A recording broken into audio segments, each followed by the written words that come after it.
Hi everyone, my name's Harshal and I'm a Program Officer at the Queer Resource Centre at One Future Collective. Some of you watching may have heard of us, but for those who haven't, we're a feminist youth-led NGO based in India, and our mission is to nurture radical kindness in people, communities and organisations through the work that we do on gender justice, feminist leadership and mental health. Now we hope you're all doing well and keeping safe at home. Today we're going to be speaking about maintaining safe sexual health during the COVID-19 pandemic. These are really unusual times, and we all have a lot of doubts and queries. Now we hope this video will help clear up some of them for you today. Firstly, the standard guideline for everyone right now is that we stay at least 6 feet away from each other at all times, other than the people that we live with.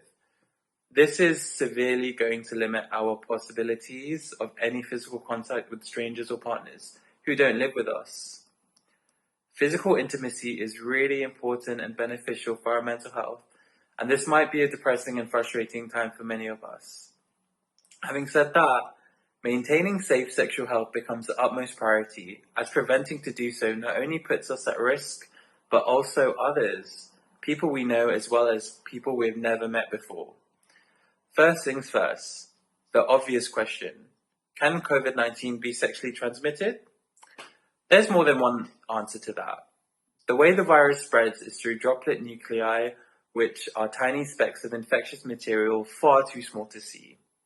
They are sprayed from the nose and mouth by breathing, talking, coughing, and sneezing, so sadly, kissing can easily pass the virus. The virus has also been found in fecal matter, however, it hasn't yet been found in semen or vaginal fluid. So, how do we maintain safe sexual health at this time?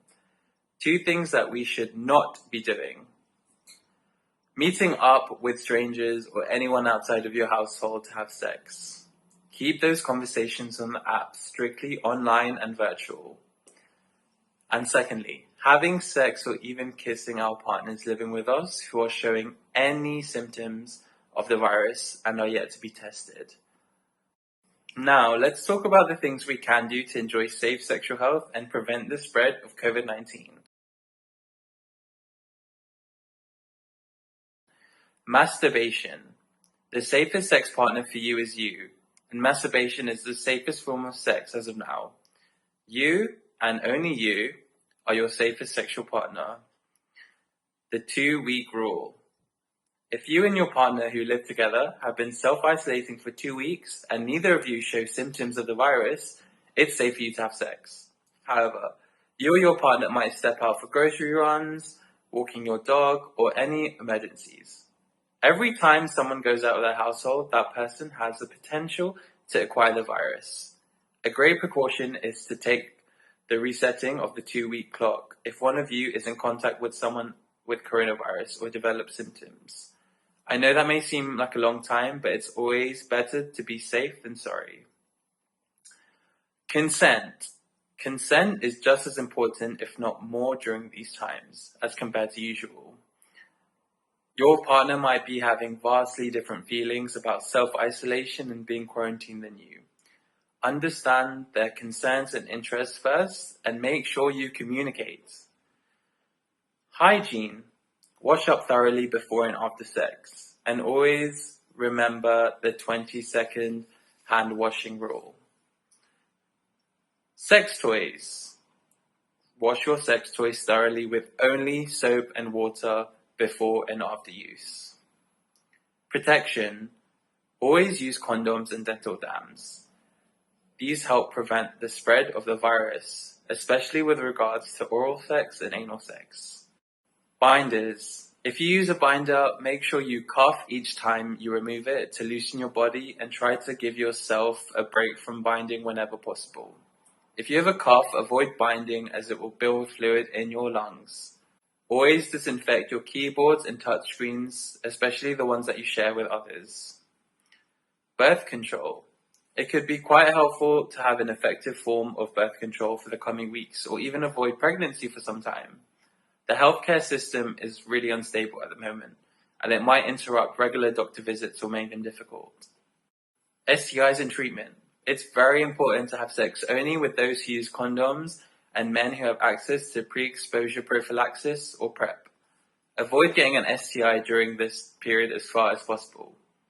Due to the current scenario, it might be difficult to access HIV post-exposure prophylaxis or PrEP. If you are on HIV treatment, make sure to stock up for the next few weeks. Cybersex. If you and your partner or partners are not quarantined together, forms of cybersex will be really helpful right now. Sexting or video chats can be practiced to maintain sexual connectivity.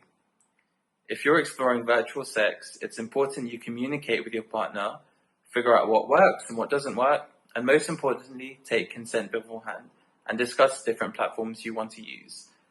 FaceTime, WhatsApp, video calls, Hangouts, or Jitsi are viable options at the moment. But it's important to know that these platforms do come with a security concern, and owing to all technology, there is a possibility of hacking. We also must bring to your notice that engaging in cybersex does come with its own concerns, such as the possibility of someone recording a video call without your consent. So please, before you engage with someone, establish trust, locate them on social platforms, and engage with caution. Technology and other various forms of cybersex can also really help sex workers right now, who are facing financial constraints during the pandemic. We hope you found this video resourceful, and if you think we haven't addressed something important, then please let us know, either by sending us a personal message or commenting below. We'd love to have you engage with us on our digital channels and sign up for one of our courses. Thank you.